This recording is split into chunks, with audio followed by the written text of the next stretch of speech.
নমস্কার বন্ধুরা, good morning. রুবিস kitchen and ব্লগসে সবাইকে স্বাগতম। আজকে থেকে আমি বড় ব্লগ দেওয়া শুরু করছি। তোমরা অবশ্যই আমার ব্লগগুলো দেখো, লাইক, শেয়ার, কমেন্ট, সাবস্ক্রাইব অবশ্যই করে দিও। তো শুরু করছি। দেখো, সকালবেলায় উঠেছি, দুদিন ধরেই কি বৃষ্টি হচ্ছে, সে বৃষ্টির ছবিটা তুলে নিলাম। আর কি করব সেটাই ভাবছি। কত কাচাকুচি রয়েছে, তবুও কাচতে হবে, কারণ এত জামা কাপড় তো আর ঘরে করে রাখা যায় না। তো অল্প অল্প কেচে নেবো। তো উঠিনি, মার সঙ্গে গল্প করছি। মা বলছে কী করে ভেজাবি কাচবি, এই গল্প করছি। বলেছি চা করে নিলাম, বিছানাপত্রগুলো তুলে নিয়েছি, তিনজনে মিলে চা খেয়ে নিচ্ছি। আর মাকে নিয়ে যাব, মা একটু টেনশন করছে যে কাপের জন্য। তো মাকে একটু জল খেতে বললাম। রান্নাঘরে এসে সকালের খাবারটা করে নিচ্ছি। তো পরোটা করে নিচ্ছি মার জন্য। মা বলে একটু পরোটা খাবে, পরোটা খুব ভালো হয়েছে, আমাকে একটা পরোটা করে দিয়ে। মার জন্য একটা পরোটা করছি আর আমাদের জন্য রুটি করছি। তরকারি, আম, মিষ্টি এইসব দিয়েই আমরা খেয়ে নেব। যেহেতু কালকে ছেলের জন্মদিন গিয়েছিলো, এগুলো ছিল, তো সেই জন্যই সবাই মিলে ভাগ করে আমরা খেয়ে নিলাম।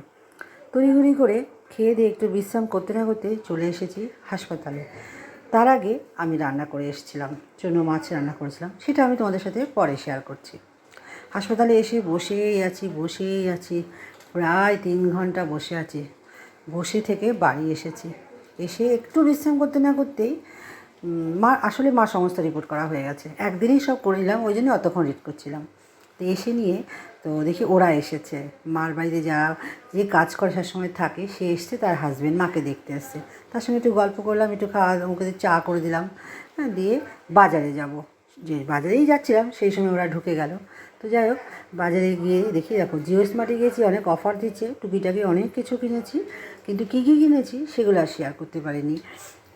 ওখান থেকে কিনে নিয়ে চলে গেলাম। আমার ছেলে আর মা বললো ইডলি ধোসা খাবে, দুটোই নিলাম। ধোসা নিয়েছিলাম, ইডলিও নিয়েছিলাম, আর দই বড়া নিয়েছিলাম। তো সেইগুলো নিয়ে বাড়ি চলে এসেছি। আর এই দেখো, তোমাদের রান্নার ভিডিওটা শেয়ার করবো বলেছিলাম, সে এখন শেয়ার করছি। করেছিলাম দুপুরে রান্না, মাছ চচ্চড়ি, চুনো মাছের চচ্চড়ি, আর আলু দিয়ে কাঠকল না কি বলে, সেগুলো দিয়ে ভাজা, আর ডাল করেছিলাম, চাটনি। এই হচ্ছে আমার দুপুরের খাবার দাবার।